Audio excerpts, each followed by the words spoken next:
ইফাত এক ঝটকায় উজানের গলা চেপে ধরে চিৎকার দিয়ে উঠল, শাওয়ার নাতি, তলে তলে টেম্পো চালাচ্ছিস আর আমাদের বলছিস বউ মানি না। তোর বউ না মানার গোষ্ঠী মেরে দেবো আজ। আবার মুখে বড় বড় বুলি, নারী ছাড়া সারা জীবন একা কাটিয়ে দেখিয়ে দেবে যে উজান চৌধুরী নারী ছাড়া বাঁচতে পারে। ভণ্ডের ঘরের বড় ভণ্ড একটা। উজান নিজেও দম আটকে যাওয়ার উপক্রম হয়, চেঁচিয়ে উঠল, আরে ভাই ছাড় আমাকে, এখনো বাসর করতে পারলাম না আমি। তোদের চাচু ডাক না শুনিয়ে মরতে চাই না আমি, দয়া করে গলাটা ছাড়। কিছু সময় ওভাবে ধস্তাধস্তি করার পর অবশেষে ইফাত উজানকে ছাড়ল। ছাড়া পেয়ে উজান জোরে জোরে হাঁপাতে লাগলো। কাঁচতে কাঁচতে সে কিছুটা দূরে গিয়ে দাঁড়িয়ে গেল। এই ছেলেটা আজ তাকে নির্ঘাত মার্ডার করতে চেয়েছিল, নয়তো এভাবে কেউ বন্ধুর গলা চেপে ধরে। খানিকটা নিজেকে স্বাভাবিক করে সে আবারও দুজনের মাঝে এসে বসল। ওদিকে তন্ময় তখনও রাগে ফুঁসছে। উজান যে মনে মনে মৌকে এতটা ভালোবাসে, তার জন্য এত কিছু করেছে, অথচ বন্ধুদেরকে টু শব্দটাও জানায়নি। তন্ময় আর ইফাতের অগ্নিদৃষ্টির দিকে তাকিয়ে উজান শুকনো ঢোক গিলতে শুরু করলো। আজ সত্যি উজানের একটু ভয় হচ্ছে। সে তোতলাতে তোতলাতে উত্তর দিল, রিল্যাক্স ইয়ার, এমন করে জ্যান্ত চিবিয়ে খাওয়ার মতো তাকিয়ে আছিস কেন তোরা? আমি এমন কিছু করিনি। জাস্ট আসার সময় বউটাকে, গড প্রমিস, এর চেয়ে বেশি কিছু করিনি। আর আমি এখনো ওই পিচ্চিকে বউ হিসেবে মানিও না, সত্যি বলছি। আবারও ভণ্ডামি করিস আমাদের সাথে? একই রুমে থাকিস, একই বিছানায় ঘুমাস, একই কমফোর্টে শেয়ার করিস, একই, থাক ভাই, আর আগে বাড়িস না। মাফ চাই আমি তোদের কাছে। উজান হাত জোড় করল। তন্ময় দাঁতে দাঁত পিষে কটমট করে তাকালো। সে ভাঙবে, তবুও মচকাবে না। আর কি বললি? বউ মানিস না এখনো? উজান এবার মিনমিন স্বরে আওড়ালো, সত্যি বলছি, আমি ওই পিচ্চিকে বউ মানি না। ওকে জাস্ট আমার আম্মুর লক্ষ্মী বৌমা আর আমার ফিউচার বেবিদের কিউট মাম্মা মানি। God promise. উজানের মুখে এমন অদ্ভুত লজিক শুনে সঙ্গে সঙ্গে শব্দ করে হাসতে লাগলো তিনজনই। এই ফাঁদ উজানের দিকে তাকিয়ে রইল কিছু সময়। মনে মনে সে এক চরম স্বস্তি পেল। অন্তত মৌকে তার মতো অনন্তকাল অপেক্ষা তো করতে হবে না। অনিশ্চয়তা নিয়ে প্রতিনিয়ত প্রহর গুনতে হবে না। মৌ তার প্রিয়তমকে খুব দ্রুতই নিজের করে পাবে। তার প্রফেসর সাহেব তো শুধু তারই, কিন্তু ইফাত নিজে কি তার ফুলকন্যাকে কখনো নিজের করে পাবে? নাকি বাকি জীবন তার কথা ভেবে ভেবেই কেটে যাবে? সে নিজেকে খানিকটা স্বাভাবিক করে জিজ্ঞেস করলো, তাহলে ভাবিকে এখন এত অ্যাভয়েড করছিস কেন? মেয়েটাকে সব সত্যি বলে দিলেই তো চোখে বুকে যায়। সত্যি এখনই বলবো? No no, impossible. এত ধমকিয়ে শাসন করেই মেয়েটাকে পড়াশোনা করাতে পারি না। আর এখন যদি বলি ভালোবাসি, তাহলে তো সে মাথায় উঠে নাচবে। সেদিন আমায় বলছে আমি যেহেতু কলেজের প্রফেসর, সেহেতু তার নাকি পড়াশোনার কোনো দরকার নেই। আচ্ছা তোরাই বল, ওকে মিনিমাম মাস্টার্স পাস তো করতে হবে নাকি? আচ্ছা মাস্টার্স বাদই দিলাম, অন্তত ভালো রেজাল্ট নিয়ে এইচএসসি তো পাস করতে হবে। যদি লোকে শুনে প্রফেসর উজান চৌধুরী ওয়াইফি একটা ফেল টু স্টুডেন্ট, তখন কেমন দেখাবে? লোকে আমার ওয়াইফিকে ইনসাল্ট করবে। এটা অন্তত আমার দ্বারা মেনে নেওয়া ইম্পসিবল। তাছাড়া আমি চাই আমার পিচ্চিটা পড়াশোনা করে এমন এক যোগ্য পর্যায়ে যাক, যেখানে আমি বিহীন সে একাই দুনিয়া কাঁপিয়ে চলতে পারবে। আমি ছাড়াও তাকে যেন কারো ওপর ডিপেন্ডেবল হয়ে বাঁচতে না হয়। সে না হয় বুঝলাম ভাই, কিন্তু তুই সামনে রসগোল্লা রেখে নিজেকে কিভাবে কন্ট্রোলে রাখিস? না মানে তুই আদৌ পুরুষ তো? কথাটা বলেই তন্ময় আর এক সেকেন্ডও দাঁড়ালো না, ওখান থেকে এক দৌড়ে পালালো। তার এমন আজব প্রশ্ন শুনে ইফাত মুচকে মুচকে হাসছে। উজান তার দিকে তাকাতেই ইফাত মুখে কুলু পাঁটলেও তন্ময় দূর থেকে হাসতেই আছে। সে হাসতে হাসতে মাটিতে গড়াগড়ি খাওয়ার উপক্রম। এমন সিরিয়াস মুহূর্তেও তার ফালতু রসিকতা থামে না। পরক্ষণেই উজানকে স্বাভাবিক দেখে তন্ময় যেই না একটু এগিয়ে এসেছে, অমনি উজান বিদ্যুৎ গতিতে দাঁড়িয়ে নিজের পায়ে জুতোটা খুলে তন্ময়ের মাঝ বরাবর ছুঁড়ে মারল। জুতোটা ঠিক জায়গায় লাগায় তন্ময় খানিকটা ব্যথায় কুঁকড়ে উঠে মুখ খিচিয়ে নিল, এবং তার সাথে সাথে উজান ক্ষিপ্ত গলায় ওড়ায়, শহর তুই আমার পুরুষত্বের দিকে আঙ্গুল তুলছিস? জানিস ওই পিচ্চি থেকে নিজেকে দূরে রাখার জন্য রোজ কতটা স্ট্রাগল করতে হচ্ছে আমায়? চোখের সামনে আমার সবচেয়ে ফেভারিট ডিশ সাজানো, অথচ এই উজান চৌধুরী চাইলেও তা টেস্ট করতে পারছে না। আর ও আমাকে পুরুষত্বের কথা শেখাচ্ছে। তোর পুরুষত্বে গুলি মারি, তুই আমাকে ওভাবে অ্যাটাক করলি কেন? যদি তোর এই অকামের জন্য আমাকে রেখে আমার বউটা চলে যায়, তবে তোর বউকে। বাকি কথা শেষ হওয়ার আগেই তন্ময় দ্রুত নিজের মুখ চেপে ধরল, কারণ ওদিকে উজান হিংস্র বাঘের মতো ধীর পায়ে তার দিকে এগিয়ে আসছে। তন্ময় শুকনো ঢোক গিলল। উজান একদম কাছাকাছি চলে আসতেই সে তোতলাতে তোতলাতে বলে উঠল, আর ইয়ার, আমি বলতে চাচ্ছিলাম যে তোর বউয়ের পায়ে ধরে আমাকে অন্য একটা ভালো মেয়ে দেখে বিয়ে করিয়ে দিতে বলবো। বউ ছাড়া অন্তত এই তন্ময় বেশি দিন টিকতে পারবে না। এতক্ষণে ওজানের রাগটা একটু শান্ত হলো। তা দেখে তন্ময় একটা দীর্ঘশ্বাস ফেললো। যাক, একটুর জন্য প্রাণটা খাঁচা ছাড়া হওয়া থেকে বেঁচে গেল। এর মাঝে ওজান আবার নিজের শীতল কণ্ঠে আওড়ালো, এবার ফাজলামো রেখে আমার একটা সিরিয়াস কথা শোন। তন্ময় সোজা হয়ে দাঁড়িয়ে বলে, বল মামা, শুনছি। মেয়র সাহেবের ওয়াইফকে কে খুন করলো এবং কেন? এই কেসের কোনো প্রুফ পেয়েছিস? ওজানের চোখ দুটো তীক্ষ্ণ হয়ে উঠল। তেমন জোরালো কোনো প্রুফ এখনো পাইনি, তবে মেয়র সাহেবকে আমার শুরু থেকে বড্ড সন্দেহ হচ্ছে। রাইট, শুধু ডাউট নয়, আমি 100% শিওর যে এই মার্ডারটা মেয়র সাহেব নিজে করিয়েছেন। নয়তো তার এমন নিশ্চিদ্র নিরাপত্তার বাসায় একটা বন্ধ রুমে ঢুকে তার ওয়াইফকে খুন করার সাহস কার হবে? কিন্তু তিনি তো নিজের স্ত্রীকে ভীষণ ভালোবাসতেন, এমনকি মিডিয়ার সামনে প্রমাণও করেন। তাছাড়া যখন খুনটা হয়েছে তখন তো মেয়র সাহেব স্বয়ং প্রেস মিডিয়ার সামনে লাইভ ইন্টারভিউ দিচ্ছিলেন। ভুলে যাচ্ছিস কেন যে তোর তারা কতটা ধুরন্ধর রাজনীতিক? মেয়র খুব ভালো করেই বুঝতে পেরেছিল যে খুনটা হলে সবাই প্রথমেই তাকে সন্দেহ করবে, তাই নিজের একটা নিখুঁত অ্যালিবাই তৈরি করার জন্য সবার সামনে থেকেও পেছন দিয়ে নিখুঁতভাবে ছুরি চালিয়েছে। এমনকি সবাইকে এখন এটা বোঝাচ্ছে যে আসল খুনি নাকি অন্য কেউ। কিন্তু আমরা এটা প্রমাণ করব কিভাবে? তাছাড়া তিনি নাকি স্বরাষ্ট্রমন্ত্রীর মাধ্যমে জানতে চেয়েছেন ওনার স্ত্রী কেসটা কোন টিম হ্যান্ডেল করছে। That's good. চোর যখন নিজেই গর্ত থেকে মুখ বের করছে, তখন বাকিটা আমি নিজেই দেখে নিচ্ছি। চল এবার বাসায় ফিরি। আর এই যে আমাদের দেবদাস প্রেমিক পুরুষ ইফাত চৌধুরী, আপনিও চলুন। আপনার ফুল কন্যাকে অলরেডি আমাদের চৌধুরী ভিলায় নিয়ে আসা হয়েছে। এবার তাকে নিজের ঘরে তোলার দায়িত্ব আপনার, চলুন। শেষের কথাটা উজান ইফাতকে উদ্দেশ্য করে বলল। মেহেরের আসার খবরটা শোনা মাত্রই ইফাতের বুকের ভেতরটা এক অদ্ভুত শীতলতায় ভরে গেল। অতি দ্রুত সবাই সেখান থেকে যে যার গাড়িতে উঠে গন্তব্যের উদ্দেশ্যে রওনা দিল। আসলে উজান আর তন্ময় দুজনেই দেশের অন্যতম সেরা সিক্রেট সিআইডি এজেন্ট। তাদের এই বিশেষ টিমটা সবসময় পর্দার আড়ালে থেকে বড় বড় রহস্যময় কেস সলভ করে। তবে পুরো টিম আড়ালে থাকে না, জাস্ট এই টিমের মূল মাস্টার মাইন্ড এবং লিডার উজান চৌধুরী নিজেকে আড়ালে রাখে। তার এই আসল সত্যটা তন্ময়, ইফাত আর উজানের নিজের চাচু ছাড়া আর কেউ জানে না। উজান নিজেই কাউকে বলেনি, কারণ তার মা ছেলেকে নিয়ে প্রচণ্ড ভয় পান। পরিবারে কেউ কখনো চায়নি উজান এমন কোনো ঝুঁকিপূর্ণ পেশায় আসুক। সেই কারণেই তাকে ছোটবেলা থেকেই প্রফেসর হওয়ার স্বপ্ন দেখানো হয়েছে।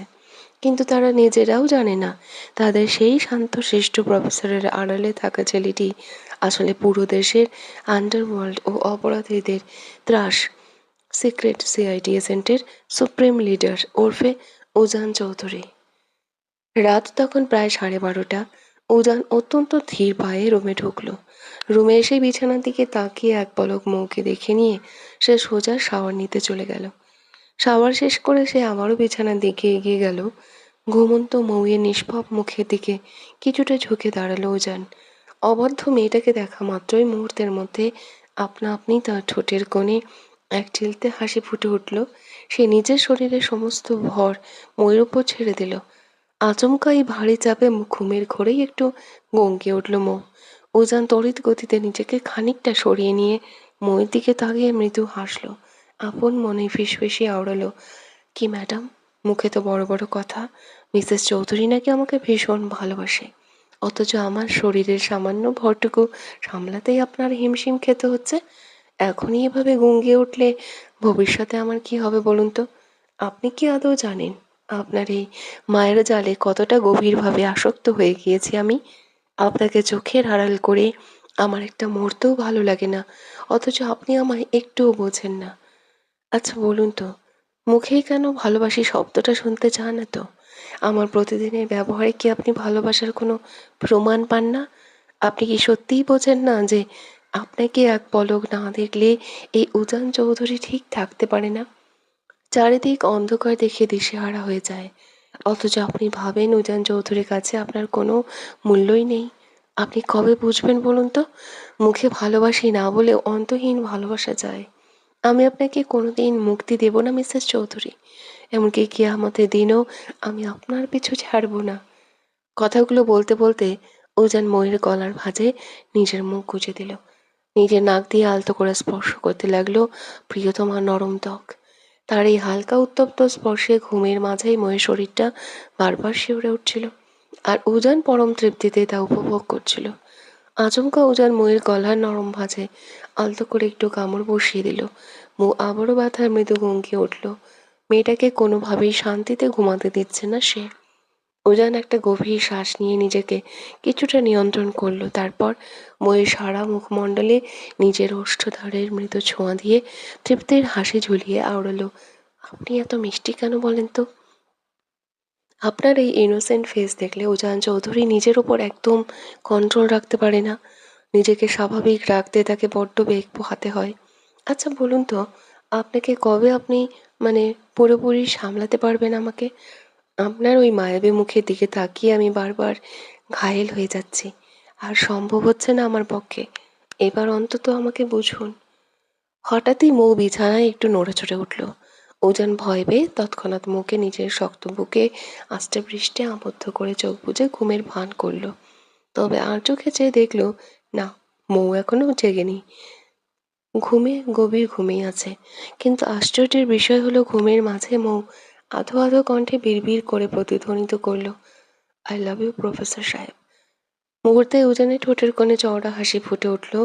মেয়েটার মুখে এই ভালোবাসি শব্দটা শুনলে তার সারা শরীরে এক অদ্ভুত মাদকতাময় শিহরণ বয়ে যায়। অথচ একসময় এই একটি শব্দকে সে প্রচণ্ড ঘৃণা করত। মৌ তখন উজানের শার্ট শক্ত করে আঁকড়ে ধরে রেখেছে।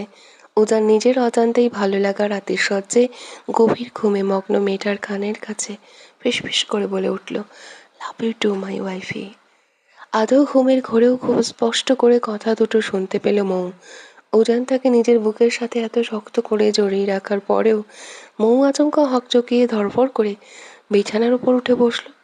সে অবাক হয়ে দেখল উজান তখন গভীর ঘুমে আচ্ছন্ন, অথচ সে একদম স্পষ্ট করে উজানের মুখ থেকে ভালোবাসি কথাটা শুনতে পেয়েছে। সে আর এক মুহূর্ত দেরি না করে নিজের দু হাত দিয়ে ঠেলে ঠেলে উজানকে সজাগ করার চেষ্টা করতে লাগলো। উজান ঘুমের ঘোরে বিরক্ত হওয়ার ভান করে চোখ পিট পিট করে তাকালো। অত্যন্ত মৃদু ভারী স্বরে জিজ্ঞেস করলো, পিচ্ছি, মাঝরাতে ঘুম বাতিয়ে আমাকে ওভাবে ডাকছো কেন, হ্যাঁ? মৌ নিভু নিভু দৃষ্টিতে উজানের দিকে তাকিয়ে জেদি গলায় আওড়ালো, আপনি একটু আগে আমাকে ভালোবাসি বললেন তাই না? আমি কিন্তু নিজের কানে একদম স্পষ্ট শুনতে পেয়েছি। উজান নিজের ঘুম কাতরে গলায় চোখ বুজে আবার বিড়বিড় করে উঠল, ধুর, ডিস্টার্ব করো না তো, ফিল নিতে দাও। কথাটা বলেই উজান আবার এক ঝটকায় মৌয়ের কোমর আঁকড়ে ধরে তাকে নিজের কাছে টেনে নিয়ে তার গলার ভাঁজে মুখ গুজে দিল। মৌ তার বুকের ভেতর ছটফট করতে করতে আবারও জেরা করলো, তার আগে বলেন, আপনি নিজের মুখে ভালোবাসি বলেছেন তো? আমি কিন্তু পরিষ্কার শুনেছি। এবার আর লুকাতে পারবেন না। ঠিক তখনই উজানের ফোনটা কর্কশ শব্দে বেজে উঠল। আচমকা এই শব্দে উজানের ভুরু জোড়া বিরক্তিতে কুঁচকে গেল। পার্সোনাল মুহূর্তে অন্য কারো হস্তক্ষেপ তার বরাবরই অপছন্দ। তার উপর রাতের এই প্রহরটা তখন বেশ গভীর। বার কয়েক রিং হওয়ার পরও উজান ফোনটা ধরল না। ফোনটা একটানা বেজে চলায় মৌ উজানের বুকের সাথে লেপ্টে থেকে ছোট ছোট করে প্রতিধ্বনি করলো, ফোনটা ধরুন না। দরকার নেই। রাতের এই সময়টা শুধু আমার এই ছোট্ট মেসেজের জন্য বরাদ্দ। উজান ময়ের চুলে নাক ডুবিয়ে কথাটা বলল, আরে এত রাতে কেউ ফোন করছে মানে নিশ্চয়ই জরুরি কোনো দরকার হতে পারে। ধরুন প্লিজ। উজান অত্যন্ত বিরক্তিকর দৃষ্টিতে তাকিয়ে ফোনটা হাতে নিল। স্ক্রিনে একটা আননোন নম্বর দেখে তার কপাল কুঁচকে গেল। নম্বরটা ফোনে সেভ করা না থাকলে ওটা কার তা চিনতে উজানের 1 সেকেন্ডও বেগ পোহাতে হলো না। এই মাঝরাতে যে শিরিন ছাড়া আর কেউ ফোন দিতে পারে না তা উজান খুব ভালো করেই জানে।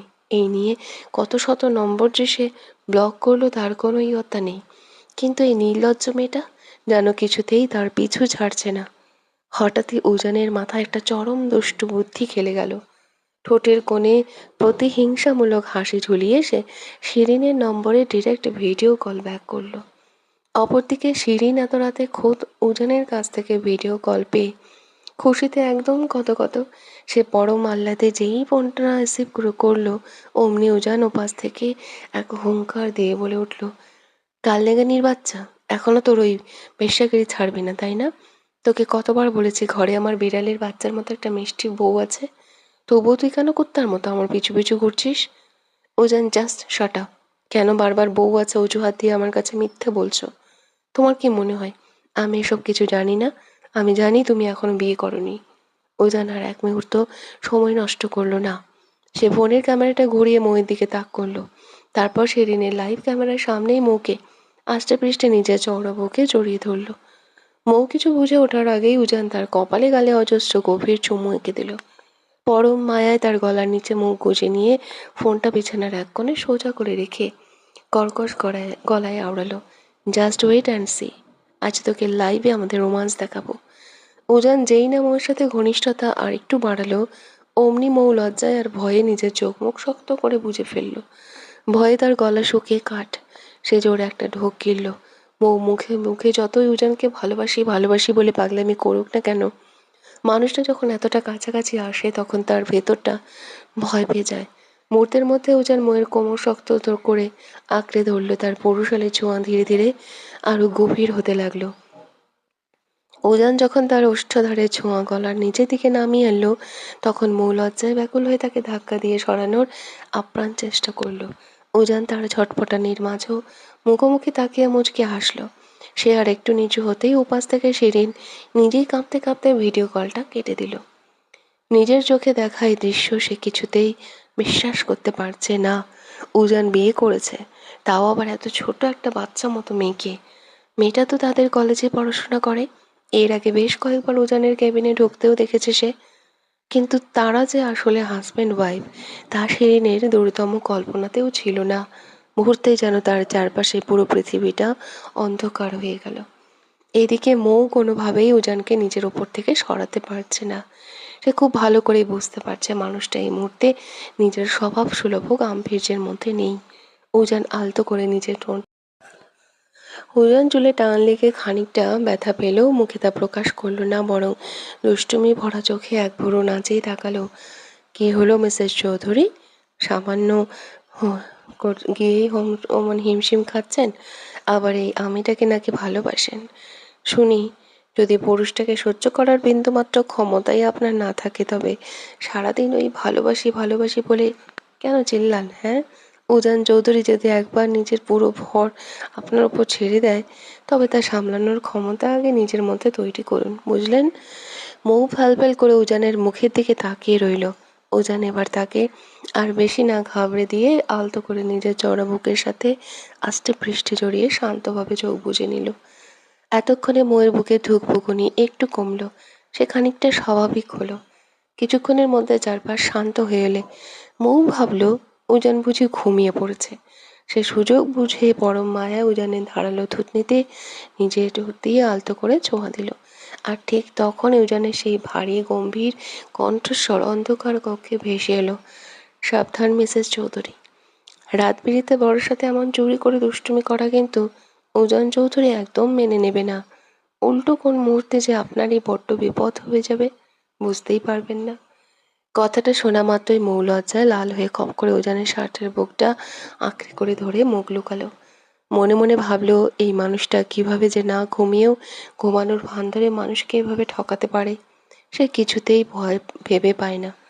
এভাবেই মনের ভেতর একরাশ মিষ্টি অনুভূতির দোলাজল নিয়ে দুজনে দুজনকে জড়িয়ে ধরে নিশুতির রাতে ঘুমের দেশে তলিয়ে গেল। উন্মুক্ত গায়ে বিছানার সাথে লেপ্টে শুয়েছিল উজান। মাত্র ঘুম ভাঙা অবস্থায় অবচেতন মনেই সে পাশে হাত বাড়ালো, কিন্তু পর মুহূর্তেই এক ঝটকায় লাফিয়ে উঠল সে, পাশে মৌ নেই। মেয়েটা এত সকালে কোথায় গেল সে কিছুই বুঝতে পারছে না। জানালার বাইরে তাকিয়ে দেখলো বাইরে এখন অনেকটা বেলা হয়েছে। তড়িঘড়ি করে টেবিল থেকে ফোনটা হাতে নিতেই সে চমকে উঠল। ঘড়িতে এখন সকাল 9:30 বাজে, অথচ আজ তার কলেজে অনেক আগে পৌঁছানোর কথা ছিল। সে দ্রুত বিছানা থেকে নামলো, বিদ্যুৎ গতিতে পুরো রুমে মৌকে না পেয়ে সোজা ড্রয়িং রুমে নেমে এলো। চোখ থেকে ঘুমের রেশ এখনো পুরোপুরি কাটেনি, তবে ঘুম থেকে উঠে মৌয়ের মিষ্টি মুখটা না দেখলে দিনটা তার ভীষণ খারাপ যায়, এটা এখন উজানের অলিখিত নিয়ম। কিন্তু এসে দেখলো ড্রয়িং রুমেও মৌ নেই। সে আবারও উপরে গিয়ে মেহেরের রুমে উঁকি দিল, কিন্তু সেখানেও কেউ নেই। এতে প্রচণ্ড বিরক্ত ক্ষিপ্ত হলো উজান। এইভাবে প্রায় পুরো বাসা খুঁজে ফেলল সে, কিন্তু কোথাও মৌয়ের দেখা নেই। অতঃপর মুড অফ করে সে কিচেনে ঢুকলো। সেখানে তার মা, চাচি আর ভাবি রান্না করছেন। রান্নার কাজ প্রায় শেষের দিকে।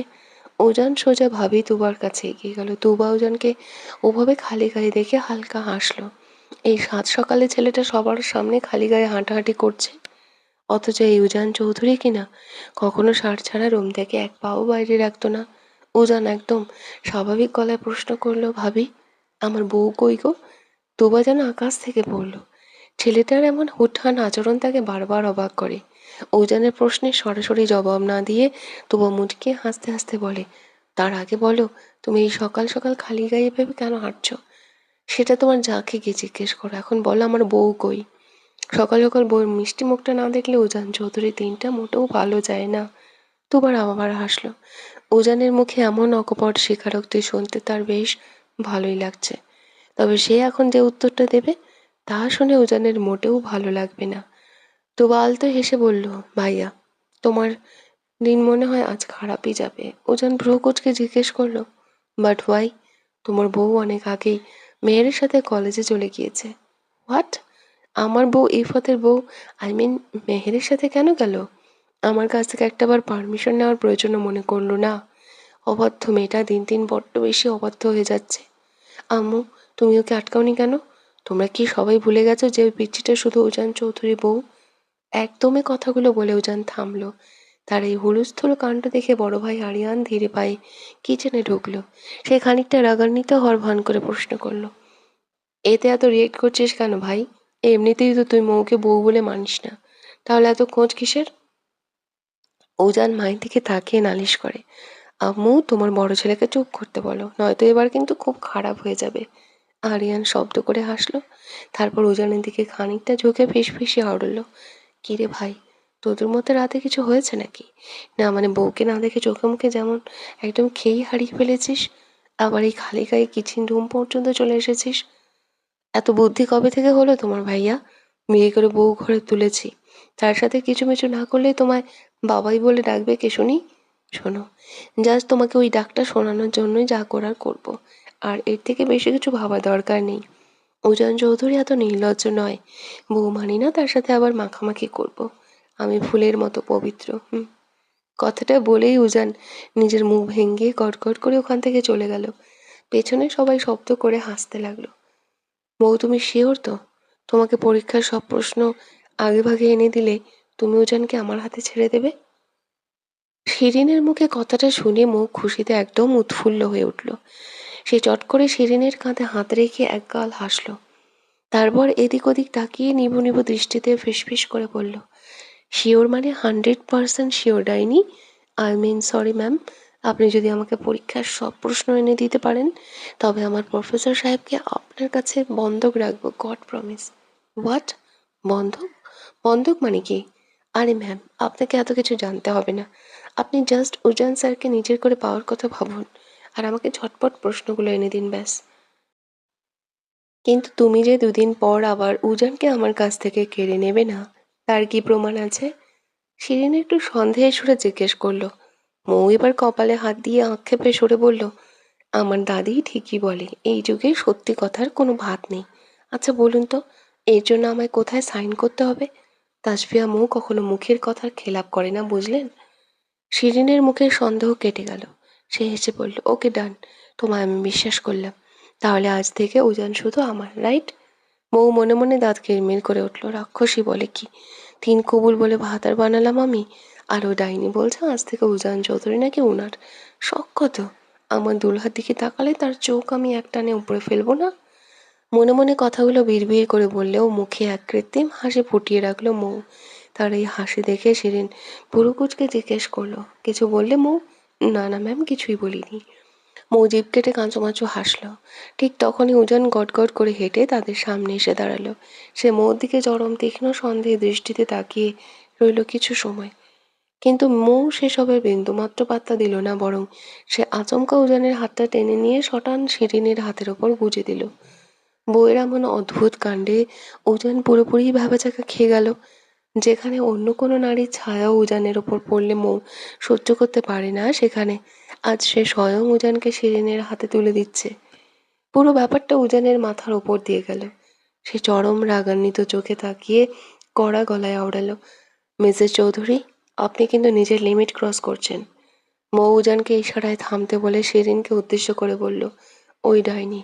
উফ, সরি ম্যাম, আমার দুলহা জানকে আপনার কাছে গচ্ছিত রেখে গেলাম।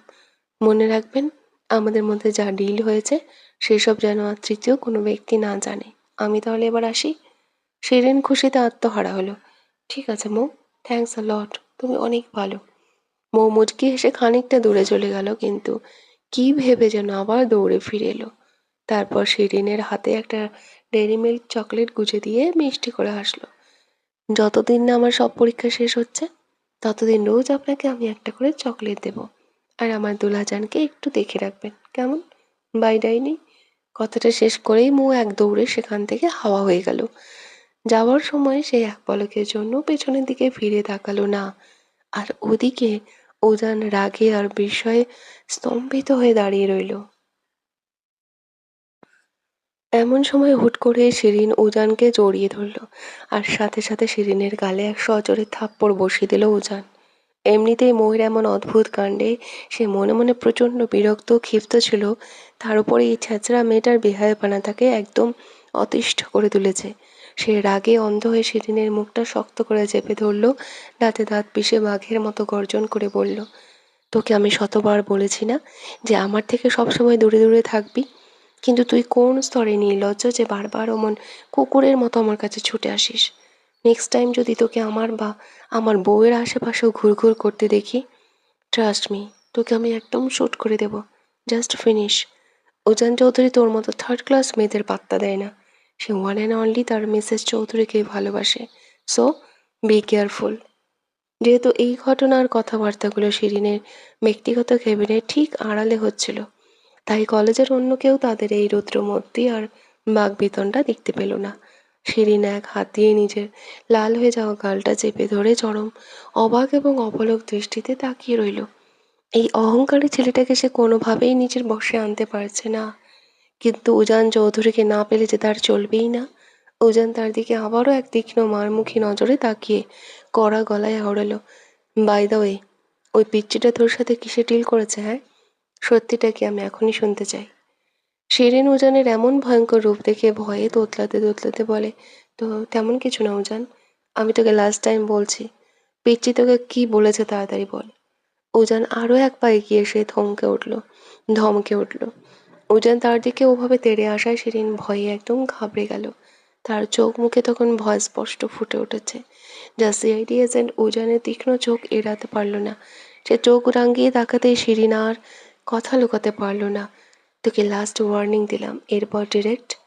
বাকি কথা শেষ হওয়ার আগেই শিরিন গড়গড় করে কাঁপতে কাঁপতে সব বলতে শুরু করলো, বলছি বলছি উজান, প্লিজ প্লিজ মেরো না আমায়। তোমার ওই বউ, আই মিন মৌ, তোমাকে আমার কাছে বন্ধক রেখেছে এবং এর বিনিময়ে আমার কাছ থেকে সব পরীক্ষার প্রশ্নপত্র আগে ভাগে চেয়ে নিয়েছে। এটাই ডিল হয়েছে আমাদের দুজনের মধ্যে, ট্রাস্ট মি, এর বাইরে আর কিচ্ছু নয়। হোয়াট? শিরিনের মুখ থেকে সত্যিটা শোনা মাত্রই উজান পুরো করিডোর কাঁপিয়ে এক বিকট চিৎকার দিয়ে উঠল। বিচ্ছু মেয়ে তলে তলে এত বড় ফোন দিয়ে বসে আছে, প্রশ্ন ফাঁসের লোভে নিজের বরকে অন্যের কাছে বন্ধক দিয়ে দিল। কথাটা ভাবতেই উজানের পুরো গা শিউরে উঠল। এখন সে বুঝতে পারছে সামনে পরীক্ষা থাকার পরেও মেয়েটা কেন দিনরাত অমন রিল্যাক্সে টুই টুই করে ঘুরে বেড়াচ্ছে। এই ধুরন্ধর মেয়েকে এখনই সাইজ করতে না করলেই নয়। উজান নিজের কপালে হাত দিয়ে চরম হতাশায় বিড়বিড় করে উঠল। শাশুড়ি মেয়ে করেছেটা কি? নিজের জামাইকে কেউ এক্সের কাছে বন্ধক দেয়?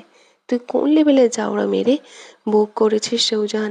এর থেকে কচু গাছের সাথে ফাঁসি দিতি, সেটাও ভালো ছিল। উজানের এমন কথাবার্তা শুনে শিরিনের মুখটা পুরো থমথমে হয়ে গেল। সে প্রচণ্ড ভয়ে এক পা দুপা করে পেছনের দিকে পিছিয়ে যেতে লাগলো। অমনি উজান খপ করে তার হাতটা চেপে ধরে চোখ রাঙিয়ে তাকালো। শাকচুন্নি, এখনই পালাচ্ছিস কোথায়?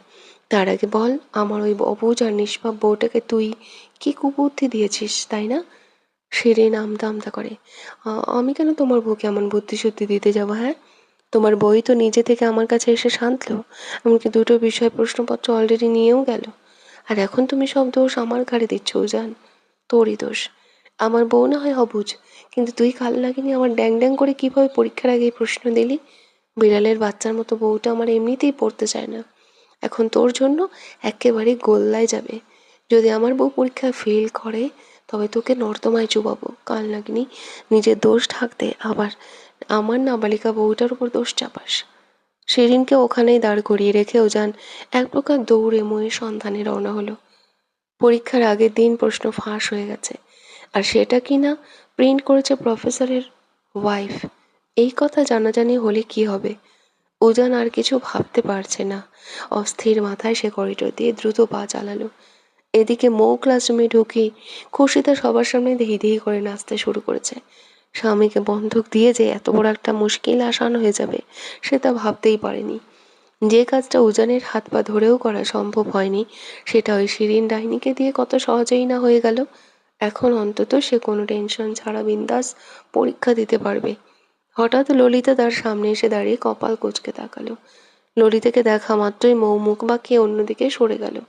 এই মেয়েটাকে দেখলেই তার গা জ্বালা করে, পুরো দিনটাই মাটি হয়ে যায়, অথচ যেখানেই যায় সেই আপদটার সাথেই দেখা হয়। ললিতা হাত গুটিয়ে বাঁকা গলায় প্রশ্ন করলো, পাগলের মতো ওভাবে নাচছিস কেন? ভাতারের কথা মনে পড়েছে তাই নাচছি। আমার ইচ্ছে হলে আমি গাইবো, লাফাবো, তাতে তোর কি? হ্যাঁ, সর ওখান থেকে, ডাইনি একটা। এরপর মৌ গিয়ে নিজের বেঞ্চে ধপ করে বসলো। তার এমন তাড়ামুখো উত্তর শুনে ললিতা একটুও খুশি হতে পারল না, বরং তার মনে একরাশ ক্ষোভ হিংসা জমা হলো। ঠিক তখনই ক্লাসরুমের দরজা দিয়ে হুড়মুড়িয়ে ভেতরে ঢুকলো উজান। প্রফেসরকে এভাবে হঠাৎ ক্লাসে ঢুকতে দেখে সব ছাত্রছাত্রী তড়িঘড়ি করে সোজা হয়ে দাঁড়িয়ে গেল। এখন তো উজানের ক্লাস নেওয়ার সময় নয়, তবে সে কেনই অসময়ে এলো তা কেউ বুঝতে পারল না। উজান কোনো দিকে না তাকিয়ে সোজা মৌয়ের বেঞ্চের সামনে দিয়ে দেওয়ালের মতো শক্ত হয়ে দাঁড়িয়ে রইল। পেছন থেকে ললিতা আমতা আমতা করে প্রশ্ন করলো, স্যার, এনি প্রবলেম? উজান ললিতার দিকে এক পলকও না তাকিয়ে চরম বিরক্তিকর কণ্ঠে উত্তর দিল, নো, সিট ডাউন। আর Miss Tasfia Mou, please come to my cabin. উজানের গম্ভীর কণ্ঠের আদেশ শুনে মৌ মোটেও ভয় পেল না, বরং সে উজানের দিকে তাকিয়ে একদম ৩২টা দাঁত কেলিয়ে হাসল।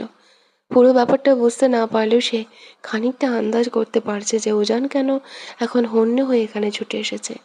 সে উজানকে বিন্দুমাত্র পাত্তা না দিয়ে নিজের চুলগুলো আঙুল দিয়ে পেছনে উড়িয়ে বেশ ভাব নিয়ে বলল, সরি স্যার, আপনার সাথে আমি যদি এখন যাই তবে আমার বয়ফ্রেন্ড বড্ড রাগ করবে। সে একদমই চায় না যে আমি অন্য কোনো পরপুরুষের সাথে একা কোথাও যাই। ময়ের মুখ থেকে এমন অদ্ভুত অভাবনীয় উত্তর শুনে উজান ভরা ক্লাসের মাঝখানে পুরো ভ্যাবাচ্যাকা খেয়ে থমকে গেল। জীবনে সে অন্তত নিজের বউয়ের কাছ থেকে এমন বাঁশমার্কা উত্তর আশা করেনি। ময়ের এমন আজব উত্তর শুনে ক্লাসে সবাই একযোগে হো হো করে হাসতে শুরু করলো। উজান নিজের রক্তচক্ষু নিয়ে পুরো ক্লাসের দিকে একবার তাকাতেই মুহূর্তের মধ্যে পিনপতন নীরবতা নেমে এলো। সবাই একদম চুপ। উজান নিজের রাগ নিয়ন্ত্রণ করতে দাঁতে দাঁত চেপে আবারও বলল, মিস মৌ, আপনি কি ভদ্রভাবে আমার সাথে আমার কেবিনে যাবেন নাকি? উজানের কথা শেষ হওয়ার আগেই মৌ ডেস্কে হাত রেখে ফিসফিস করে বলে, সরি স্যার, আমি যেতে পারবো না। আমার বয়ফ্রেন্ড দেখলে আমার সাথে ব্রেকআপ করে দেবে। আপনার যা বলার আপনি প্লিজ এখানেই বলুন। জাস্ট 5 মিনিটস, এর মধ্যে আপনাকে আমি আমার কেবিনে দেখতে চাই, নয়তো আপনার পরীক্ষার খাতার নম্বর কেটে 0 করে দেওয়া হবে। জাস্ট মাইন্ড ইট। একদমই কড়া উত্তর দিয়ে উজান গটগট করে ক্লাসরুম থেকে বেরিয়ে চলে গেল। উজানের যাওয়ার দিকে তাকিয়ে মৌ এবার শুকনো ঢোক গিলল। সে যাবে কিনা যাবে তা নিয়ে গভীর ভাবনায় পড়ল। লোকটা বড্ড এক কথার মানুষ। যদি সত্যি সত্যি না যাওয়ার অপরাধে তার পরীক্ষার নম্বর কমিয়ে দেয় তখন কি হবে? কিন্তু অনেক ভেবে চিন্তেও মৌ শেষ পর্যন্ত কেবিনে গেল না, কারণ সে খুব ভালো করেই জানে এখন উজানের কেবিনে একা একা গেলে তার উপর দিয়ে অনেক বড়সড় ঝড় বয়ে যাবে। তার চেয়ে বরং বাসায় গিয়ে উজানের মান ভাঙানো অনেক সহজ। সেখানে তার রাগ সামলাতে খুব বেশি বেগ পেতে হবে না। এই ভেবে সে মনকে সান্ত্বনা দিয়ে একদম রিল্যাক্সে রইল। বিকেলের দিকে হসপিটালের সামনে এসে অটোরিকশা থামতেই মৌ আর মেহের দুজনেই নেমে পড়ল। আজ অনেকদিন পর তারা সাব্বিরকে দেখতে এসেছে। অবশ্য উজানকে এই ব্যাপারে কিছুই জানানো হয়নি, পুরো বিষয়টাই গোপন রাখা হয়েছে। কিন্তু অটোরিকশা থেকে নামতেই ঠিক পেছনের একটা গাড়ির অনবরত কর্কশ হর্ন শুনে মৌ মেজাজ হারিয়ে চেঁচিয়ে উঠল, কোন শয়তানের নাতি রে অমন কানের কাছে হর্ন দিচ্ছিস?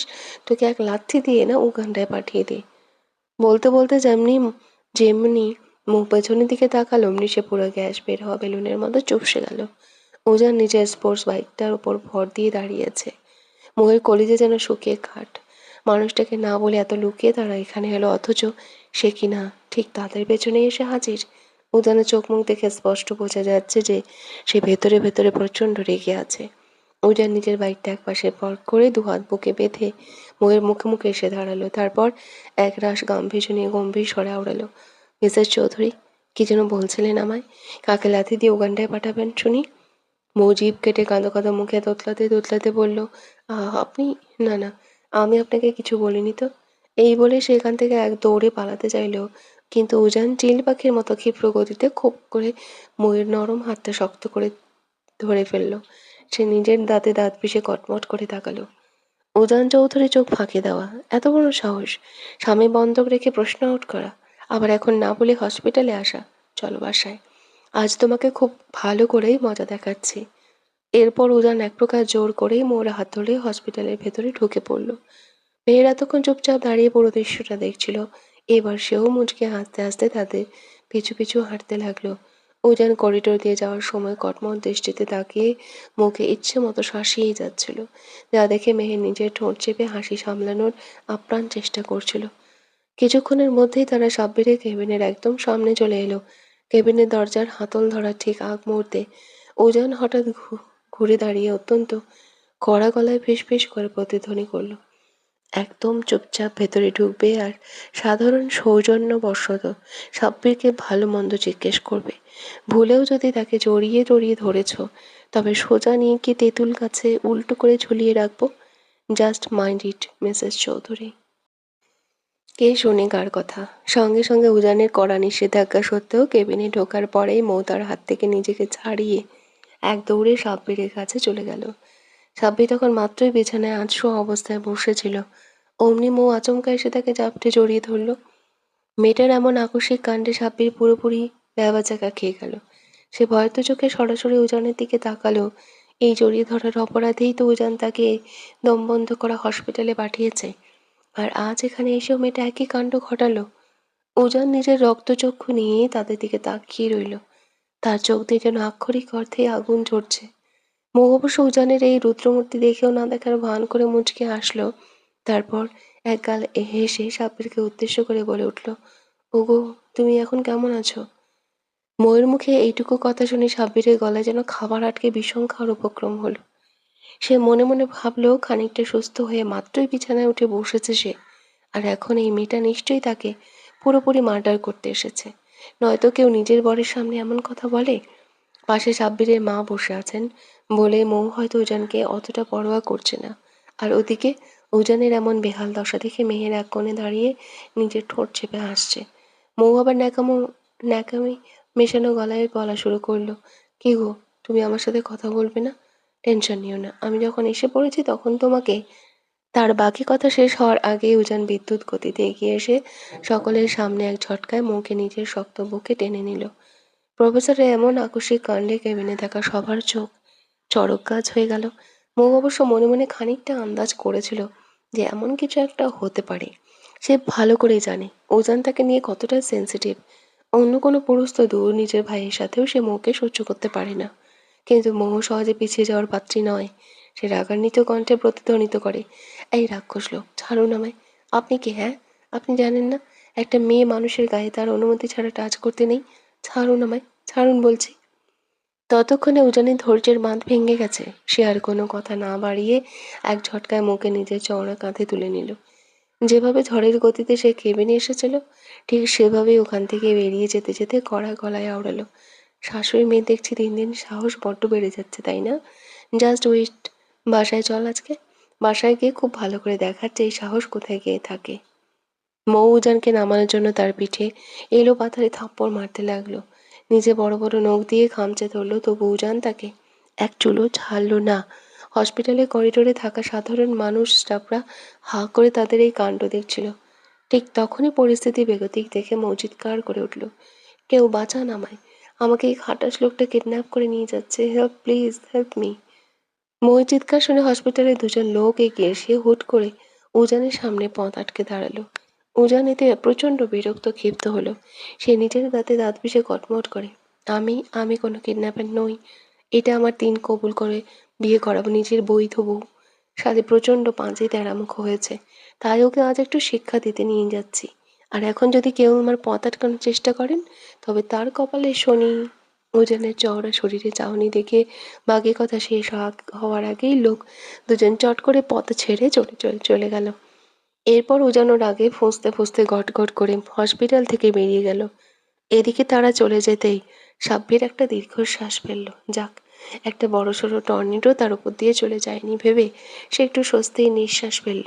ওদিকে মেহের এতক্ষণ নিজের পেটে হাত দিয়ে হাসি চেপে রেখেছিল, কিন্তু উজানটা চলে যেতেই সে এবার কিলকিল করে শব্দ করে হেসে উঠল। তাকে ওভাবে হাসতে দেখে সাব্বির ধমক দিয়ে উঠল, আর সাথে সাথে মেহেরের হাসি উধাও হয়ে গেল। সে চুপ মেরে গেল। মেহের ভ্রু কুঁচকে জিজ্ঞেস করলো, ভাইয়া ওভাবে ধমক দিলে কেন? এখন কি আমি একটুও হাসতে পারবো না? বোন রে, তুই বুঝতে পারছিস না সামনে আমাদের জন্য কি ভয়ঙ্কর বিপদ অপেক্ষা করেছে। রোহান ভাইয়া আজই বিদেশ থেকে দেশে ফিরছেন। এবার তুই একটু ভেবে দেখ, যদি ভাইয়া কোনোভাবে জানতে পারেন যে ওনার আদরের ফুলের বিয়ে হয়ে গিয়েছে তখন কি অবস্থাটা হবে। হোয়াট? তোমাকে কে বললো বড় ভাইয়া আসছেন? মেয়ে চিৎকার দিয়ে বলে। ভাইয়া প্লেনে ওঠার ঠিক আগ মুহূর্তে আমার সাথে ফোনে কথা বলেছেন। আমি এখন এটাই ভাবছি যে কি হবে। আমরা তো ভাইয়ের কথা বিন্দুমাত্র না ভেবে ওনার ফুলকে তার নিজের ভালোবাসার মানুষের হাতে তুলে দিলাম, কিন্তু এখন ভাইয়া এসে যখন সব জানবেন তখন কি হবে? আমিও কিছু বুঝতে পারছি না ভাইয়া, তবে এবার মনে হচ্ছে সত্যিই খারাপ কিছু একটা হতে চলেছে। প্রায় ঘন্টা খানেকের পর উজান মৌকে নিয়ে এসে বাসার সামনেই নিজের বাইকটা থামালো। সে এতক্ষণ মৌয়ের হাতটা লোহার মতো শক্ত করে আঁকড়ে ধরে রেখেছিল, যাতে মেয়েটা কোনো সুযোগে পালিয়ে যেতে না পারে। কোনো রকমে বাইকটা একপাশে স্ট্যান্ড করে রেখে যেমনি উজান মৌকে নিয়ে সামনে এগোতে যাবে অমনি মৌ সুযোগ বুঝে তার হাতে সজোরে এক কামড় বসিয়ে দিল। আচমকা এমন আহম্মকি কাণ্ড ঘটবে তা উজান ভাবতেও পারেনি, তাই পুরো ব্যাপারটা বুঝতে তার খানিকটা বেগ পেতে হলো। সেই সুযোগে মৌ তড়িৎ গতিতে উজানের হাত থেকে নিজেকে মুক্ত করে এক ছুটে বাসার ভেতরে প্রবেশ করলো। উজানও নিজের হাতের ব্যথা অগ্রাহ্য করে তার পিছু পিছু ছুটল, কারণ সে খুব ভালো করে জানে এই তেড়ামুখো মেয়েটাকে এখন যদি কোনোভাবে ধরতে না পারে তবে আজ সারা রাতেও সে আর তার হাতের লাগালে আসবে না। উজান পেছন থেকে রেগে চিৎকার করে বলে উঠল, পিছে দাঁড়াও বলছি। জীবনেও না। মৌ পেছনের দিকে এক পলক তাকিয়ে গতি আরও বাড়িয়ে দিল। মৌ দৌড়ে গিয়ে ড্রয়িং রুমে ঢুকলো। সোফা টেবিলকে আড়াল করে সে এদিক ওদিক ছুটতে লাগলো। উজানও নাছোড় বান্দার মতো তার পিছু পিছু তাড়া করলো। অবশেষে মৌ নিজের প্রাণ বাঁচাতে দুতলা নিজের রুমের দিকে দৌড়ে গেল, কিন্তু দরজাটা তড়িঘড়ি করে বন্ধ করার আগেই উজান ঝড়ের গতিতে রুমের ভেতর প্রবেশ করলো। রুমে ঢুকেই উজান খটাস করে দরজাটা ভেতর থেকে লক করে দিলেও সে রুমের এসিটা ফুল পাওয়ারে অন করে দিয়ে নিজের শার্টের ওপরে দুটো বোতাম আলগা করতে করতে ধীর পায়ে মৌয়ের দিকে এগিয়ে যেতে লাগলো। উজানকে ওভাবে এগিয়ে আসতে দেখে মৌ ভয়ে একদম সেটিয়ে গেল। লোকে বলে মানুষ নাকি নিজের বিপদ থেকে নিজেকে উদ্ধার করে, আর মৌ যেন নিজের বিপদ নিজেই ডেকে আনে। সে ভয়ে কাঁপতে কাঁপতে ধীরে ধীরে পেছনের দিকে পিছিয়ে যাচ্ছে। একসময় দেওয়ালের সাথে তার পিঠ ঠেকে গেল, আর পালানোর কোনো পথ নেই। তা দেখে মৌ শুকনো ঢোক গিলল। সে কাঁপা কাঁপা কণ্ঠে উজানের দিকে তাকিয়ে বলে উঠল, আপনি আমার কাছে একদম আসবেন না কিন্তু, বলে দিলাম। উজান কোনো কথা না বলে ঝড়ের বেগে এগিয়ে এসে মৌয়ের দুহাত দেওয়ালের সাথে চেপে ধরল। মৌ একরাশ ভয়ত দৃষ্টিতে তার দিকে তাকিয়ে রইল। লোকটা যতই তার সাথে ঘনিষ্ঠতা বাড়াচ্ছে ততই মৌয়ের বুক যেন ধকপক করছে। তার হৃৎপিণ্ড যেন বিদ্যুৎ গতিতে লাফাচ্ছে। মনে হচ্ছে এই বুঝি কোটর থেকে বেরিয়ে আসবে। উজান আর এক মুহূর্ত দেরি করল না। পরমুহূর্তেই সে ময়ের গলার ভাঁজে নিজের মুখ ডুবালো। উজানের সেই তপ্ত পুরুষালী ছোঁয়ায় অস্বাভাবিকভাবে কেঁপে উঠল মৌ। উজান তার এক হাত দিয়ে ময়ের কোমর শক্ত করে আঁকড়ে ধরেছে, অন্য হাত দিয়ে তার দুই হাত বন্দি করে রেখেছে। মৌ আপ্রাণ চেষ্টা করছে নিজেকে তার বাহু বন্ধন থেকে ছাড়ানোর, কিন্তু প্রতিবারই তার চেষ্টা বৃথা হচ্ছে। একজন পূর্ণবয়স্ক পুরুষের শক্তির কাছে সে নিতান্তই এক অবলা বালিকা। হঠাৎই উজান তার গলার নরম চামড়া আলতো করে নিজের ওষ্ঠধর ছোঁয়ালো। সাথে সাথে তীব্র শিহরণে চোখ বুজে নিল মৌ। ঠিক তখনই তার কানের উজানের সেই ভারী মাদকতাময় কণ্ঠস্বর ভেসে এলো। মিসেস চৌধুরী যখন আমাকে এতটাই ভয় পান, তাহলে আমার সাথে এত তেড়ামি কেন করেন শুনি? নাকি এই উজান চৌধুরীকে নিজের কাছে পাওয়ার জন্যই এমন নিত্য নতুন ফোন দিয়ে আঁকেন? উজান চৌধুরী যখন নিজের স্বরূপে ফেরে, তখন তাকে সামলানোর ক্ষমতা কি আপনার এই ছোট্ট শরীরের আছে? মৌরুমে রেসে চলা সত্ত্বেও ঘেমে নিয়ে একাকার হয়ে তোতলাতে তোতলাতে বলল, দূরে যান প্লিজ। উজান এক ঘোর লাগা দৃষ্টিতে তার দিকে তাকিয়ে ফিসফিসিয়ে আওড়াল, ও আপনি নিজেই তো বারবার নানা রকম কাণ্ড করে আমাকে আপনার কাছে ডাকেন, তাহলে এখন দূরে যাব কেন শুনি? আপনি তো নিজেই চাচ্ছেন আমাদের মিশে যেতে, আমাতেই পরিপূর্ণ হতে, তবু মুখে কেন এমন উল্টো আচরণ করছেন? মৌ এবার নিরুপায় হয়ে কাঁদো কাঁদো কণ্ঠে চিৎকার করে উঠল, শাশুড়ি আম্মা। ময়ের এই গগন বিদারী চিৎকারে উজান বিন্দুমাত্র বিচলিত হলো না, বরং তার ঠোঁটের কোণে এক তৃপ্তির হাসি ফুটে উঠল। সে এবার সোজা ময়ের গভীর নিবিড়ভাবে, তারপর পরম আদরে ব্যাকুল স্বরে ওড়ালো, একটু ভালোবাসা দেবেন আমায় মিসেস চৌধুরী, বেশি না, একদম অল্প দিলেই চলবে। এই উজান চৌধুরী যে আপনার সামনে এলে নিজেকে ঠিক রাখতে পারছে না। আচ্ছা, আপনার মাঝে এমন কি নেশা আছে বলুন তো? কেন আপনি এমন করেন আমার সাথে? আপনাকে ছেড়ে আমি এক মুহূর্ত দূরে থাকতে পারছি না, বারবার আপনাতেই আসক্ত হচ্ছি। নাকি এসবই আপনার কোনো পাতা ফাঁদ? আমাকে এভাবে নিজের মায়ের শিশু করতে বউর অধিকার আদায় করতে চাচ্ছেন? মৌ লজ্জায় চোখ বুজে ফেলে, আমি শাশুড়ি আমার কাছে যাব? আমি এত জরুরি কথা বলছি আর আপনি অন্য প্রসঙ্গে গিয়ে ডিস্টার্ব করছেন। উজান তার নাকে নাক ঘষে। মৌ নিভু নিভু দৃষ্টিতে তাকিয়ে উজানের কাণ্ড দেখছে। উজান ঠোঁট বাঁকিয়ে হাসলো, বলতে লাগলো, আপনার শাশুড়ি এখন তার প্রাণপ্রিয় স্বামীকে টাইম দিচ্ছেন। আপনি কি সেখানে গিয়ে হাড় কিপটে হাড্ডি হতে চান? তার আগে বলুন, আমি অত করে বারণ করার পরেও কেন আপনি হসপিটালে গিয়ে সাব্বিরকে জড়িয়ে ধরলেন? আপনি কি আমার কোনো কথাই না শোনার পণ করেছেন? আমি যা বলবো বা যেটা বলবো তার বিপরীতটা না করলে কি আপনার চলবেই না? আপনি কি জানেন শিরিন কিন্তু আপনার মতো একটা অবাধ্য ছিল না এতটা। ওকে আমি যা বলতাম সেটাই করতো। ইভেন এখনও করে। আপনি ঠিক কি চান বলুন তো? আপনি কি চান আমি সবাইকে ছেড়ে আমি বাধ্য মেয়ে হলে আপনি আমায় ভালোবাসবেন প্রফেসর সাহেব? উজানের কথা শেষ হওয়ার আগেই মৌ হঠাৎ চোখ মেলে সরাসরি তার চোখের দিকে তাকিয়ে প্রশ্নটা করল। মৌয়ের এমন আকস্মিক প্রশ্নে উজান স্তব্ধ হয়ে গেল। মৌ একরাশ প্রত্যাশা ভালোবাসা নিয়ে আবারও বলে, তাহলে কি আপনি আমাকে আপনার সত্যি সত্যি বউ বলে মেনে নেবেন? আরিয়ান ভাইয়া তার বউকে যতটা ভালোবাসা দেয়, আপনিও কি আমায় ততটা দেবেন? ট্রাস্ট মি, আপনি যদি আমায় সত্যিই ভালোবাসেন, তাহলে আমি আপনার পৃথিবীর সবচেয়ে বাধ্য বউ হব। একটুও দুষ্টুমি করব না। ওই শিরিন ডাইনি থেকেও বেশি বাধ্য হব। বলুন না, তারপর আপনিও কি আমায় একইভাবে ভালোবাসবেন? ময়ের চোখের সেই নিষ্পাপ চাউনি আর ঠোঁটের আকুল আকুতি দেখে উজান যেন এক নিমেষেই তার সব রাগ ভুলে পাথরের মতো স্তব্ধ হয়ে দাঁড়িয়ে রইল। তার বুকের ভেতরটা যেন এক নিমেষে ওলট পালট হয়ে গেল। মেয়েটাকে আরো শক্ত করে নিজের বুকের সাথে জড়িয়ে ধরে চিৎকার করে বলতে ইচ্ছে করছে, ভালোবাসি প্রিয়দর্শিনী, আপনি আমাকে যতটুকু ভালোবাসেন, উজান চৌধুরী তার থেকেও হাজার গুণ বেশি ভালোবাসে আপনাকে। কিন্তু উজান নিজের মনের সেই পরম আকাঙ্ক্ষাকে ভেতরেই চেপে রাখলো। সে এক প্রকার জোর করেই ময়ের থেকে নিজের দূরত্ব বাড়ালো। দেওয়াল থেকে তার হাত দুটো ছেড়ে দিয়ে সে কিছুটা পিছিয়ে দাঁড়ালো। মুখে কষ্ট দিতে উজানের একটু ইচ্ছে করে না। মেয়েটার চোখে জল দেখলে তার নিজের কলিজা ছিঁড়ে যায়। তবে আজ যদি সে নিজের মনে দুর্বলতা ভালোবাসার সত্যিটা ময়ের সামনে প্রকাশ করে দেয়, তবে আবেগের চোটে মেয়েটার ভবিষ্যৎ একেবারে নষ্ট হয়ে যাবে। কয়েক মাস সামনেই তার ফাইনাল পরীক্ষা। আর এই সময় উজান চায় না মৌ পড়াশোনা বাদ দিয়ে এসব ভালোবাসার চক্করে মোহগ্রস্ত হয়ে থাকুক। অন্তত উজান চৌধুরী কখনোই নিজের ভালোবাসার মানুষের ভবিষ্যৎ নষ্ট হতে দিতে চায় না। দেখেন প্রফেসর সাহেব, একদম আমার ওপর মিথ্যে অ্যালিগেশন দেবেন না বলে দিলাম। আমি কত লিলিপুট বাচ্চা একটা মেয়ে, আর আপনি আমাকে বলছেন আমি নাকি প্রশ্ন আউট করেছি, তাও আবার আমার নিজের জানের টুকরো স্বামীজানকে বন্ধক দিয়ে। সিরিয়াসলি, কোন না কোন ডাইনি আপনাকে কি বোঝালো আর আপনি অমনি চোখ বুজে সেটা বিশ্বাস করে নিলেন? উজান কিছু বলতে যাবে তার আগে মৌ কপালে হাত দিয়ে আক্ষেপের সুরে আবার শুরু করলো। এই জন্যই আমার দাদি বলতো, স্বামী মানেই আসামি, এরা জাতগতভাবেই খারাপ। কুত্তার লেজ যেমন কোনোদিন সোজা হয় না, এরাও তেমন। এদের কপালে যতই ভালোবাসা ঢেলে দেওয়া হোক না কেন, এদের নজর সবসময় অন্য বইয়ের দিকেই থাকে।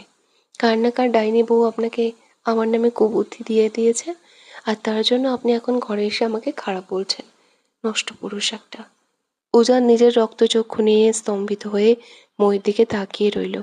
এই মুহূর্তে তার মন চাইছে এই বিচ্ছু মেয়েটাকে দুটো চালাকাঠির বাড়ি দিয়ে সোজা সাইজ করতে, কিন্তু আফসোস, সে তা করতে পারছে না। মেয়েটা ঠিক কোন লেভেলের তেড়া আর জাউরা তা আজ উজান হাড়ে হাড়ে বুঝতে পারছে। নিজে এত বড় একটা অপকর্ম করেও কি সুন্দর উল্টো অন্যজনের উপর দোষ চাপিয়ে দিচ্ছে। তার এই অভাবনীয় কাণ্ড দেখে উজান জাস্ট হা করে তাকিয়ে রইল।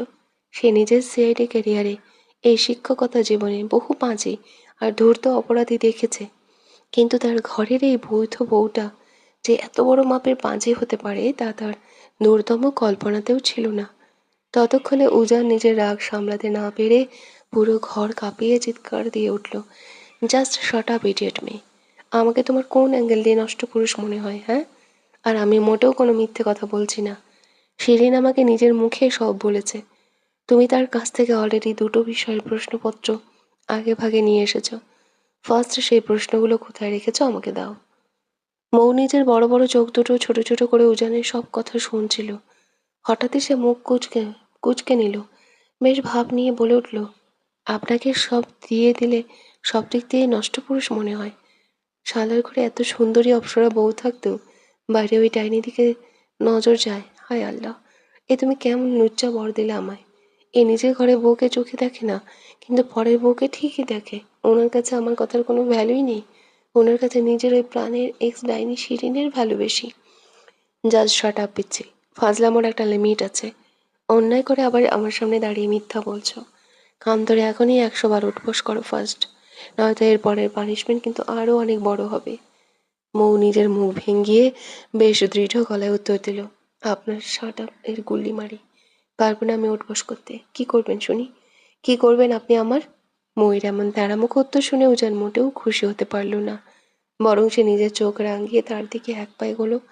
উজানের সেই রাগান্বিত ভয়ঙ্কর চোখ দেখে মৌ এবার সত্যি সত্যি শুকনো ঢোক গিলল।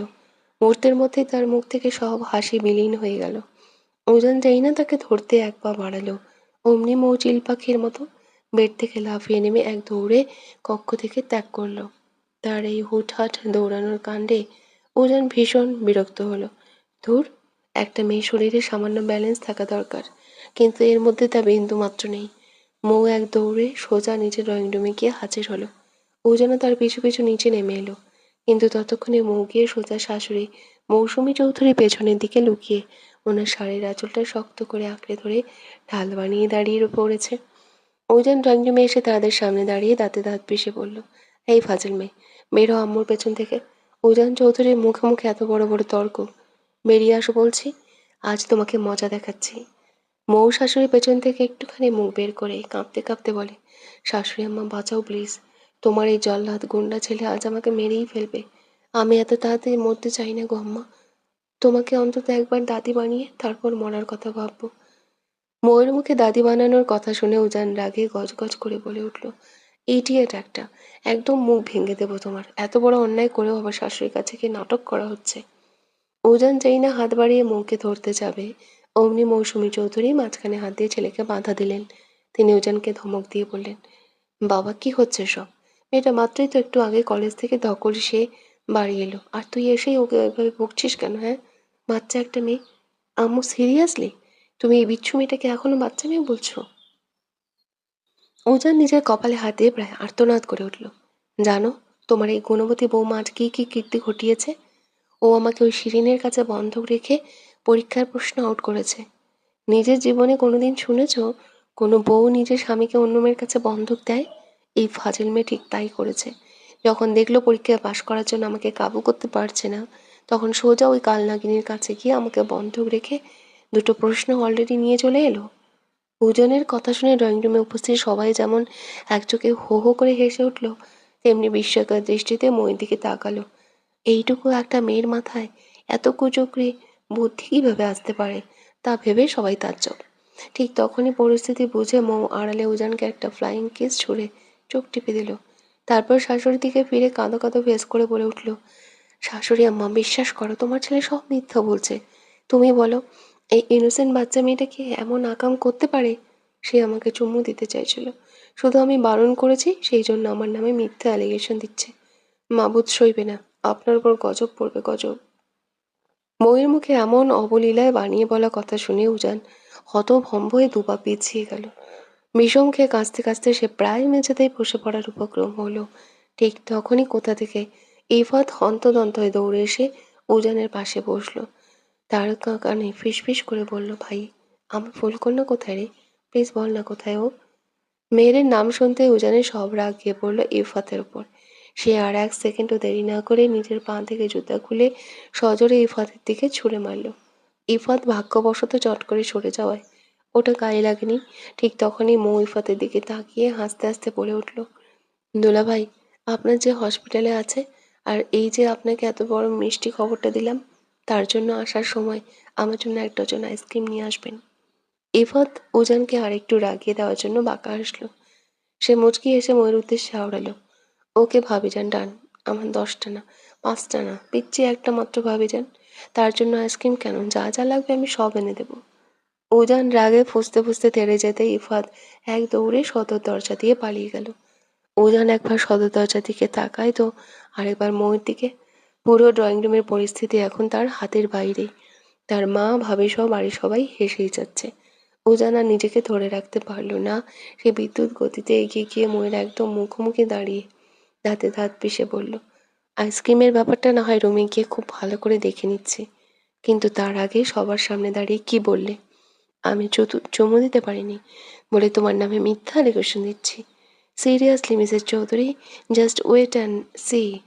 কথাটা শেষ হওয়ার আগেই ড্রয়িং রুমে উপস্থিত সবার সামনে উজান এক ঝটকায় মৌকে নিজের কাছে টেনে নিয়ে এক গভীর এবং নিবিড় ছোঁয়া দিয়ে বসল তার ওষ্ঠজোড়ায়। আচমকা এমন এক অভাবনীয় লজ্জাজনক কাণ্ড ঘটবে তা মৌ নিজের দূরতম কল্পনাতেও ভাবেনি। সে একদম পাথরের মতো স্তব্ধ হয়ে গেল। যখন সে চোখ মেলে দেখল বাড়ির সবাই তাদের দিকে হাঁ করে ড্যাব ড্যাব করে তাকিয়ে মুচকি মুচকি হাসছে, তখন লজ্জায় ময়ের ইচ্ছে করছিল জীবন্ত মাটির নিচে ধসে যেতে। মনে মনে ভাবলো সে একটু বানিয়ে মিথ্যে বলেছে, তাই বলে এই জঙ্গলি লোকটা সবার সামনে এমন একটা কাণ্ড ঘটিয়ে বসবে। ওদিকে উজান মৌকে ছেড়ে দিয়ে বুক ফুলিয়ে পুরো ড্রয়িং রুমের সবার উদ্দেশ্যেই বিজয়ী হাসিতে আওড়ালো, চুমু তো সবার সামনে দিয়েই দিলাম, এবার অন্তত সবাই বিশ্বাস করো যে এই ফাজিল মেয়েটা সত্যি সত্যি নিজের বরকে বন্ধক রেখে প্রশ্ন আউট করেছে। আরিফুল চৌধুরী এবার অত্যন্ত গর্বের সাথে উজানের দিকে এগিয়ে আসলেন। ছেলের কাঁধে স্নেহের হাত রেখে তিনি মুচকে হাসলেন, বাপ, তুই সত্যি বলছিস নাকি বানিয়ে মিথ্যা বলছিস সেসবে আমার কোনো ইন্টারেস্ট নেই। তবে তুই এখন সবার সামনে যে কাজটা করলি তাতে আমি বড্ড খুশি হয়েছি। এতদিনে তোকে দেখে মনে হচ্ছে তুই আমার বাপকা বেটা। চালিয়ে যা বাপ, সরি সফল তুই হবি একদিন। এই বলে তিনি মৌয়ের দিকে তাকাতেই মৌ যেন মেঝেতে দাঁড়িয়ে থাকার শক্তিটুকু হারিয়ে ফেলল। তীব্র এক লজ্জা তাকে চারপাশ থেকে আষ্টে পৃষ্ঠে ঘিরে ধরল। সে আর এক মুহূর্ত ওখানে দাঁড়িয়ে না থেকে এক দৌড়ে নিজের রুমের দিকে পা বাড়ালো। ওদিকে উজান নিজেও সবার সামনে লজ্জায় মাথা চুলকাতে চুলকাতে ময়ের পিছু পিছু উপরে চলে গেল। গোধূলি লগ্ন বিকেল, পশ্চিম আকাশে সূর্য ডোবার মাহেন্দ্রক্ষণ। চারদিক থেকে মৃদু শীতল বাতাস বয়ে আসছে, আর সেই বাতাসে পায়ে পা মিলিয়ে হেঁটে চলছে ইফাত আর মেহের। মেহেরকে হসপিটাল থেকে নিজের বাইকে করে নিতে এসেছে ইফাত। এই মেয়েটার পাশে থাকলে এক অন্যরকম অদ্ভুত ভালো লাগা কাজ করে ইফাতের মনে। সেই জন্য বাইক তন্ময়ের কাছে দিয়ে হেঁটে চলছে দুজন। ইফাত এক হাতে মেহেরের কলেজ ব্যাগটা নিয়ে পরম মুগ্ধতা মেশানো এক দৃষ্টিতে তার দিকে তাকিয়ে সামনে এগিয়ে যাচ্ছে। মেয়ে তখন আনমনে স্ট্র দিয়ে ম্যাঙ্গো জুস খাচ্ছিল। এরই ফাঁকে সে আর চোখে ইফাতের দিকে তাকালেও ইফাতের অমন অপলক চাহনি দেখিয়ে সে কিছুটা অপ্রস্তুত হয়ে প্রশ্ন করল, এভাবে হাঁ করে তাকিয়ে আছেন কেন? ইফাত চোখ না সরিয়ে বলল, ভাবছি। কি ভাবছেন? ভাবছি আমার এই মিষ্টি ফুলকন্যাকে বউ হিসাবে কেমন লাগবে। তার পাশে কি ইফাত চৌধুরী কি আদৌ মানাবে, নাকি বাদরের গলায় মুক্তোর মালা হবে বলো তো? মেয়ের কথা শুনে কিলকিল করে হেসে উঠল। তার সেই হাসির মোহময় ঝলকে মুহূর্তের মধ্যে ইফাতের ঠোঁটের কোণেও চওড়া হাসি ফুটে উঠল। কিন্তু পর মুহূর্তে মেয়ের ফুটফুটে মুখটা কেমন যেন মেঘাচ্ছন্ন হয়ে গেল। তার উজ্জ্বল মুখটা হুট করে কালো হয়ে যাওয়ার কারণ ইফাত ঠিক বুঝতে পারল না। সে কপাল কুঁচকে নরম সুরে শুধালো, কি হলো ফুলকন্যা? হুট করে মুড অফ কেন হলো তোমার? মেহের একরাশ বিষণ্ণ চোখে ইফাতের দিকে তাকিয়ে অসহায় স্বরে আওড়ালো, কেন এত মায়া বাড়াচ্ছেন? কোনোদিন যদি তাকদীর থেকে আপনি হারিয়ে যান, তবে আমি আপনাকে ছাড়া বাঁচব কিভাবে? ইফাত নিজের গভীর দৃষ্টি মেহেরের চোখের ওপর স্থির করলো। মেয়েটার কথার মাঝে মাঝে এক তীব্র সায়হীন অসহায়ত্ব লুকিয়ে আছে। সে যে ইফাতকে হারানোর ভয় পাচ্ছে, তা ইফাত খুব ভালো করেই বুঝতে পারলো। মেয়েরের মনে হচ্ছে ইফাত হয়তো তাকে কোনো এক মাঝ নদীতে একলা ফেলে চলে যাবে। সে জীবনে কখনো এত গভীর ভালোবাসা পায়নি, তাই হয়তো তার মনে হারানোর ভয়টাও বড্ড বেশি। চারপাশের কোলাহলের মাঝে ইফাত খুব স্লো ভয়েসে আওড়ালো, ফুলকন্যা, একটু টাচ করতে পারি তোমায়? মেয়ের স্তব্ধ হয়ে তার দিকে তাকালো।